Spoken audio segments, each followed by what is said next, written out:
Surah An-Nisa ayat Assalamualaikum 29 warahmatullahi sampai wabarakatuh. 43. Kita masuk pada surat An-Nisa ayat 29. Wahai orang-orang yang beriman, janganlah kamu saling memakan harta sesamamu dengan jalan yang batil, tidak benar, kecuali dalam perdagangan yang berlaku atas dasar suka sama suka di antara kamu. Dan janganlah kamu membunuh dirimu, sungguh Allah Maha Penyayang kepadamu. Tentang ayat ini sudah dibahas pada surat Ali Imran ayat 130, Al-Baqarah 275, 276, 278, dan 279. Ayat 30. Dan barang siapa berbuat demikian dengan cara melanggar hukum dan zalim, akan kami masukkan dia ke dalam neraka, yang demikian itu mudah bagi Allah. 31. Jika kamu menjauhi dosa-dosa besar di antara dosa-dosa yang dilarang mengerjakannya, niscaya kami hapus kesalahan-kesalahanmu dan akan kami masukkan kamu ke tempat yang mulia, surga. 32. Dan janganlah kamu iri hati terhadap karunia yang telah dilebihkan Allah kepada sebagian kamu atas sebagian yang lain. Karena bagi laki-laki ada bagian dari apa yang mereka usahakan, dan bagi perempuan pun ada bagian dari apa yang mereka usahakan. Mohonlah kepada Allah sebagian dari karunia-Nya. Sungguh Allah Maha mengetahui segala sesuatu. Asbabun Nuzul ayat 32. Ummu Salamah berkata, kaum lelaki ikut berperang, sementara kaum wanita tidak, dan kaum wanita hanya mendapat separuh dari kaum laki-laki dalam hak waris. Oleh karena itu, Allah menurunkan ayat ini. Hadis Tirmizi dan Hakim. 33. Dan untuk masing-masing laki-laki dan perempuan, kami telah menetapkan para ahli waris atas apa yang ditinggalkan oleh kedua orang tuanya dan karib kerabatnya. Dan orang yang kamu telah bersumpah setia dengan mereka, maka berikanlah kepada mereka bagiannya. Sungguh Allah Maha menyaksikan segala sesuatu. Asbabun Nuzul ayat 33. Daud bin Husain berkata, ada seorang anak Abu Bakar yang enggan masuk Islam. Abu Bakar pun bersumpah untuk tidak memberinya warisan. Namun setelah anaknya memeluk Islam, turunlah ayat ini yang memerintahkan Abu Bakar agar anaknya diberi bagian warisan. Hadis riwayat Abu Daud. Ayat 34. Laki-laki, suami itu pelindung bagi perempuan, istri. Karena Allah telah melebihkan sebagian mereka laki-laki atas sebagian lain perempuan. Dan karena mereka laki-laki telah memberi nafkah dari hartanya, maka perempuan-perempuan yang saleh adalah mereka yang taat kepada Allah dan menjaga diri ketika suaminya tidak ada. Karena Allah telah menjaga mereka. Perempuan-perempuan yang kamu khawatirkan akan nusuk. Nusuk artinya meninggalkan kewajiban selaku istri, seperti meninggalkan rumah tanpa izin suaminya. Hendaklah kamu beri nasihat kepada mereka. Tinggalkanlah mereka di tempat tidur ataupun pisah ranjang, dan kalau perlu pukullah mereka. Tetapi jika mereka menaatimu, maka janganlah kamu mencari-cari alasan untuk menyusahkannya. Sungguh Allah Maha Tinggi, Maha Besar. 35. Dan jika kamu khawatir terjadi persengketaan antara keduanya, maka kirimlah seorang juru damai dari keluarga laki-laki dan seorang juru damai dari keluarga perempuan. Jika keduanya juru damai itu bermaksud mengadakan perbaikan, niscaya Allah memberi taufik kepada suami istri itu. Sungguh Allah Maha mengetahui dan Maha teliti. Asbabun Nuzul ayat 34-35. Hasan menjelaskan bahwa suatu ketika seorang perempuan mengadu kepada Rasulullah atas perlakuan suaminya yang menampar mukanya. Rasulullah bersabda, suamimu berhak dikisos ataupun dibalas. Kemudian turunlah kedua ayat ini. Perempuan itu pun pulang dan tidak menuntut kisos suaminya. Hadis riwayat Ibnu Abi Hatim. 36. Dan sembahlah Allah, dan janganlah kamu mempersekutukannya dengan sesuatu apapun. Dan berbuat baiklah kepada kedua orang tua, karib kerabat, anak-anak yatim, orang-orang miskin, tetangga dekat, dan tetangga jauh. Arti tetangga jauh bisa jadi hubungan keluarga jauh ataupun yang non-muslim. Teman sejawat, Ibnu Sabil. Ibnu Sabil artinya orang yang berjalanan kehabisan bekal, namun perjalanan itu bukan untuk maksiat. Dan hamba sahaya yang kamu miliki, sungguh Allah tidak menyukai orang yang sombong dan membanggakan diri. 37. Yaitu orang yang kikir dan menyuruh orang lain berbuat kikir dan menyembunyikan karunia yang telah diberikan Allah kepadanya. Kami telah menyediakan untuk orang-orang kafir azab yang menghinakan.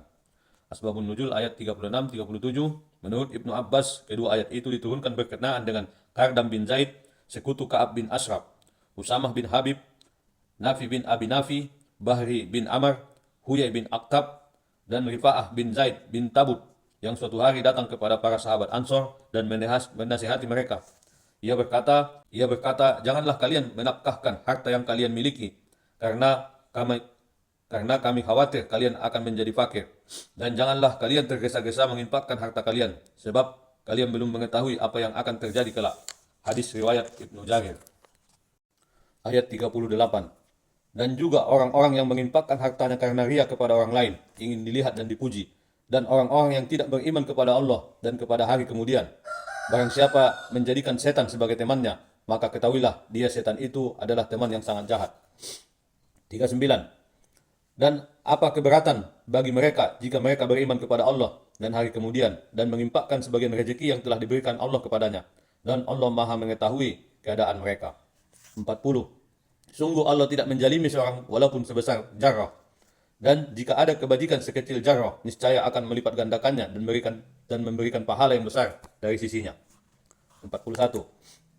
Dan bagaimanakah keadaan orang kafir nanti jika kami mendatangkan seorang saksi, Rasul dari setiap umat, dan kami mendatangkan engkau Muhammad sebagai saksi atas mereka. 42. Pada hari itu, orang yang kafir dan orang yang mendurhakai Rasulullah Muhammad berharap sekiranya mereka diratakan dengan tanah, dikubur atau hancur luluh menjadi tanah, padahal mereka tidak dapat menyembunyikan sesuatu kejadian apapun dari Allah. 43. Wahai orang yang beriman, janganlah kamu mendekati sholat ketika kamu dalam keadaan mabuk, sampai kamu sadar apa yang kamu ucapkan. Dan jangan pula kamu hampiri masjid ketika kamu dalam keadaan junub, kecuali sekedar melewati untuk jalan saja, sebelum kamu mandi junub. Adapun jika kamu sakit atau sedang dalam perjalanan atau sehabis buang air atau kamu telah menyentuh perempuan, sedangkan kamu tidak mendapatkan air, maka bertayamumlah kamu dengan debu yang baik ataupun suci. Usaplah wajahmu dan tanganmu dengan debu. Sungguh Allah Maha Pemaaf, Maha Pengampun. Asbabun Nuzul ayat 43. Ali bin Abu Thalib berkata, saat itu ayat yang mengharamkan khamar belum turun. Suatu ketika Abdurrahman bin Auf mengadakan pesta. Ia mengundangku dan para sahabat lain. Dalam pesta itu kami minum khamar hingga mabuk.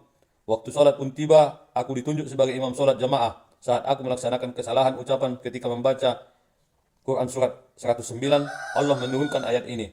Hadis riwayat Abu Daud, Tirmizi, Nasai, dan Hakim.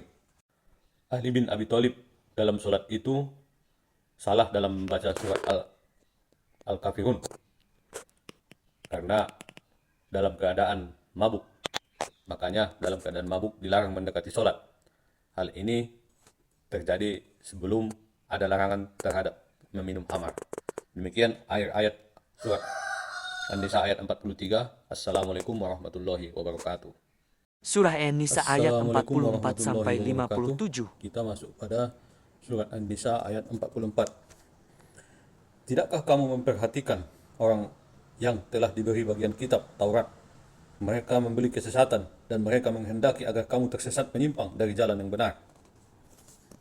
Ayat 45. Dan Allah lebih mengetahui tentang musuh-musuhmu. Cukuplah Allah menjadi pelindung dan cukuplah Allah menjadi penolong bagimu. Asbabun Nuzul ayat 44-45. Ibnu Abbas mengatakan bahwa kedua ayat ini diturunkan berkenaan dengan Rifa'ah bin Zaid bin Tabut, seorang pembesar Yahudi yang selalu mencibir dan berkata setiap kali bertemu dengan Rasulullah, "Hai Muhammad, perhatikanlah dan dengarkanlah agar aku dapat memberi pengertian kepadamu." Setelah itu ia menghina Islam dengan pengakuan palsunya. Hadis riwayat Ibnu Ishaq. Ayat 46. Yaitu di antara orang Yahudi yang mengubah perkataan dari tempatnya, dan mereka berkata, "Kami mendengar, tetapi kami tidak mau menurutinya." Dan mereka mengatakan pula, "Dengarlah, sedang engkau Muhammad sebenarnya tidak mendengar apapun." Dan mereka mengatakan, "Roina," dengan memutarbalikkan lidahnya dan mencela agama. Sekiranya mereka mengatakan, "Kami mendengar dan patuh," dan dengarlah dan perhatikanlah kami, tentu itu lebih baik bagi mereka dan lebih tepat. Tetapi Allah melaknat mereka karena kekafiran mereka. Mereka tidak beriman kecuali sedikit sekali. Roina dalam ayat ini artinya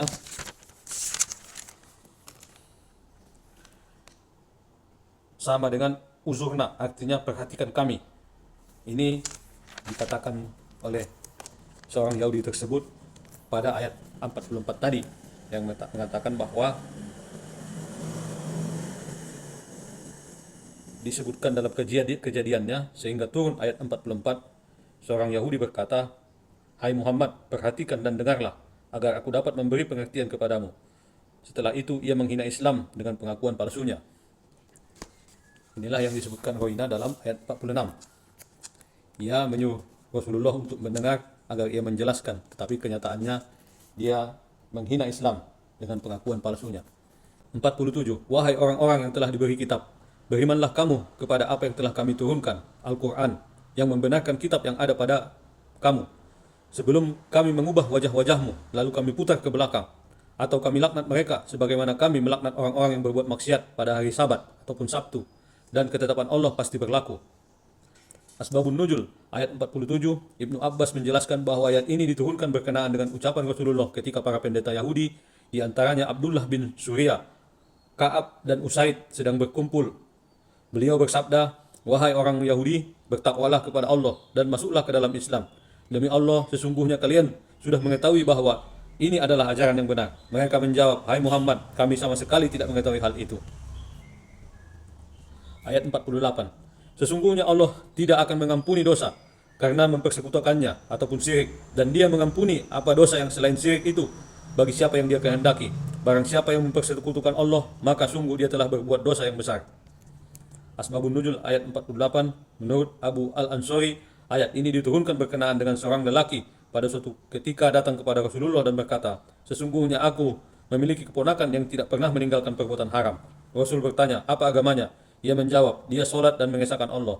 Lalu Rasulullah bersabda, "Suruh dia meninggalkan agamanya atau belilah olehmu agamanya." Kemudian lelaki itu melaksanakan perintah Rasul, tetapi keponakannya menolak tawaran tersebut. Ia kembali kepada Rasul dan berkata, "Ternyata keponakanku sangat mencintai agamanya, ya Rasul." Hadis riwayat Ibnu Abi Hatim dan Tabrani. 49. Tidakkah engkau memperhatikan orang-orang yang menganggap dirinya suci, yaitu orang Yahudi dan Nasrani? Sebenarnya Allah mensucikan siapa yang Dia kehendaki dan mereka tidak dijalimi sedikit pun. Ayat 50. Perhatikanlah betapa mereka mengadakan kebohongan terhadap Allah, dan cukuplah perbuatan itu menjadi dosa yang nyata bagi mereka.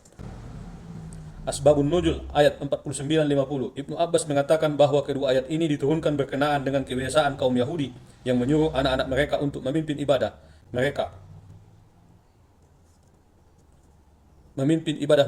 dan mempersembahkan kuburan-kuburan mereka. Mereka mengira bahwa yang demikian itu mereka tidak memiliki dosa-dosa. Hadis riwayat Ibnu Abi Hatim. 51. Tidakkah engkau memperhatikan orang yang diberi bagian dari kitab Taurat? Mereka percaya kepada Jib dan Togut dan mengatakan kepada orang-orang kafir, musyrik Mekah, bahwa mereka itu lebih benar jalannya daripada orang-orang beriman.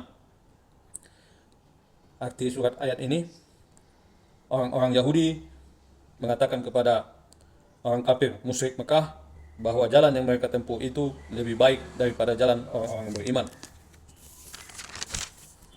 Ayat 52. Mereka itulah orang yang dilaknat Allah, dan barang siapa dilaknat Allah, niscaya engkau tidak akan mendapatkan penolong baginya. Asbabun Nuzul ayat 51-52. Ibnu Abbas mengatakan kedua ayat ini diturunkan berkenaan dengan perkataan orang-orang Quraisy ketika Ka'ab bin Ashraf dan Hayy bin Utbah, dua tokoh Yahudi, datang ke Mekah. "Apakah kalian tidak melihat orang yang berpura-pura sabar dan terputus dari kaumnya dan menganggap lebih baik daripada kami, padahal kami menerima orang-orang yang beribadah haji menjadi pelayan Ka'bah dan memberi mereka minum?" Mereka berdua pun berkata, "Ya, kalian lebih baik daripada Muhammad." Hadis riwayat Ahmad dan Ibnu Abi Hatim. 53. Ataukah mereka mempunyai bagian dari kerajaan kekuasaan, meskipun mereka tidak akan memberi sedikit pun kebajikan kepada manusia? 54. Ataukah mereka dengki kepada manusia, maksudnya Muhammad, karena karunia yang telah diberikan Allah kepadanya?